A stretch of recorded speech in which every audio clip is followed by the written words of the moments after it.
দুর্যোধনের নিজের পক্ষের মহারথীদের, বিশেষ করে পিতামহ ভীষ্মের প্রশংসা করার বর্ণনা শুনিয়ে সঞ্জয় এবার তার পরবর্তী ঘটনাসমূহের বর্ণনা করছেন। তৎসন জানায়ামহর্ষাম কুরু বীর্ধ পিতামহ সিংহনাদা বিনার্দউৎসে শঙ্খম দধম্ম প্রতাপবান।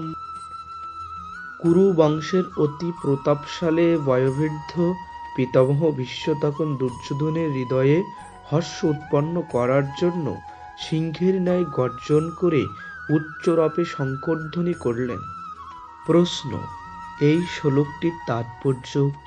কুরুকুলে বার্লিক ছাড়া পিতামহ ভীষ্মই সর্বজ্যেষ্ঠ ছিলেন। কৌরব ও পাণ্ডবদের সঙ্গে তার একই প্রকার সম্পর্ক ছিল। পিতামহ হওয়ার সূত্রে উনি উভয় পক্ষেই পূজনীয় ছিল।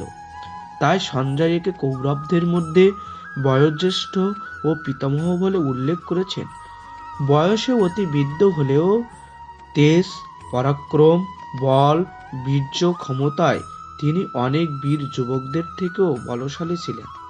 তাই একে প্রতাপাবনও বলা হয়েছে। পিতামহ ভীষ্ম যখন দেখলেন দ্রোণাচার্যের পাশে দুর্যোধন পাণ্ডব সেনাদের দেখে চকিত ও বিস্মিত হয়ে দাঁড়িয়ে রয়েছে, সেই সঙ্গে নিজ চিন্তাকে গোপন রেখে যোদ্ধাদের উৎসাহিত করার জন্য নিজের সেনাদের প্রশংসা করছেন, ভীষ্মকে রক্ষা করার জন্য দ্রোণাচার্য ও সকল মহারথীকে অনুরোধ করছে, তখন পিতামহ ভীষ্ম নিজের প্রভাব দেখিয়ে তাকে প্রসন্ন করার জন্য এবং যুদ্ধের সেনাপতি হওয়ার সুবাদে যুদ্ধ ঘোষণা করার নিমিত্তে সিংহের ন্যায় গর্জে উঠে উচ্চ রবে শঙ্খবাদন করলেন।